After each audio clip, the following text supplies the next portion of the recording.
तो मैं लेकर आ गया हूँ माध्यमिक परीक्षा 2025 का नमूना प्रश्न पत्र हिंदी का। तो देखते हैं, पहला प्रश्न है बहुविकल्पीय प्रश्न है जिसमें आपके 15 प्रश्न आएंगे। 15 प्रश्न आएंगे एक एक नंबर के। तो पहला प्रश्न है, निम्नलिखित संज्ञा में शब्दों में व्यक्तिवाचक संज्ञा का उदाहरण है। व्यक्तिवाचक संज्ञा यहाँ पे हिमालय है क्योंकि मित्रता नहीं होगा। लड़का जातिवाचक है और पर्वत भी जातिवाचक है, तो इसका सही उत्तर होगा द हिमालय। दूसरा शब्द है मानसिक शब्द में प्रत्यय है। मानसिक शब्द में इक प्रत्यय है क्योंकि इसका संधि विच्छेद होता है मानस प्लस इक।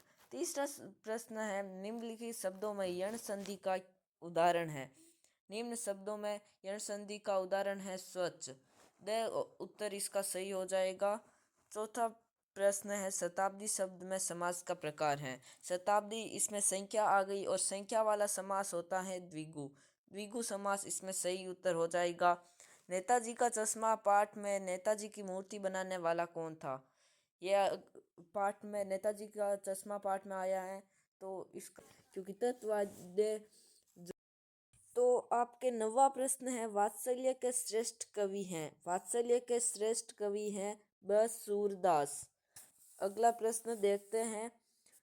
10वां प्रश्न है, उपयुक्त काव्य पंक्ति किसकी ओर संकेत करती है? ये आपको काव्य पंक्ति दी है, ये किसकी ओर संकेत करती हैं?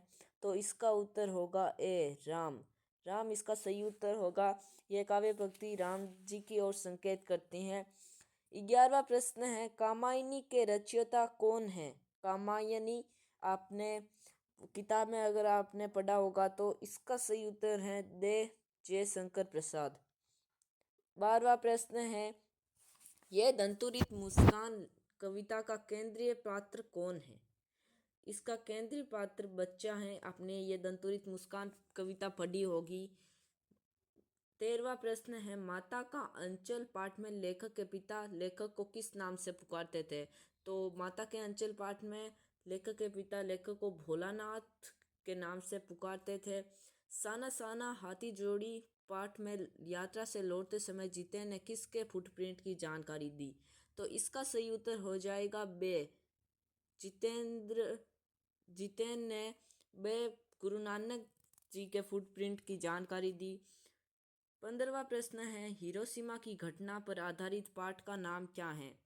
तो इसका सही उत्तर होगा मैं क्यों लिखता हूँ। ये इसका सही उत्तर है। तो अब दूसरा प्रश्न आ गया है, रिक्त स्थानों की पूर्ति कीजिए। इसमें आपके 4 रिक्त स्थान आएंगे, एक एक नंबर के हैं। उसमें पहला है, जिन सर्वनाम शब्दों का प्रयोग वक्ता या लेखक स्वयं अपने लिए करते हैं उसे निजवाचक सर्वनाम कहते हैं। निजवाचक सर्वनाम कहते हैं। आपने सर्वनाम पढ़े होंगे ग्रामर में। इस गेंद को मत फेंको वाक्य में गुणवाचक इस वाक्य में सार्वनामिक विशेषण है। सार्वनामिक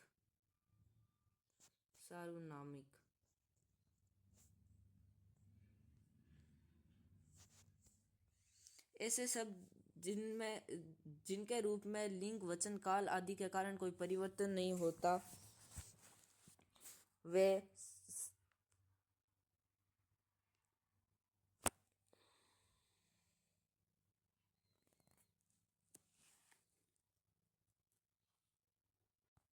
अगला प्रश्न है, संयोग शब्द में उपसर्ग हैं। तो संयोग शब्द सम प्लस योग से बना है, तो इसमें उपसर्ग होगा संयोग। सम होगा इसमें उपसर्ग। तो गाइस, कैसे लगे आपको ये प्रश्न?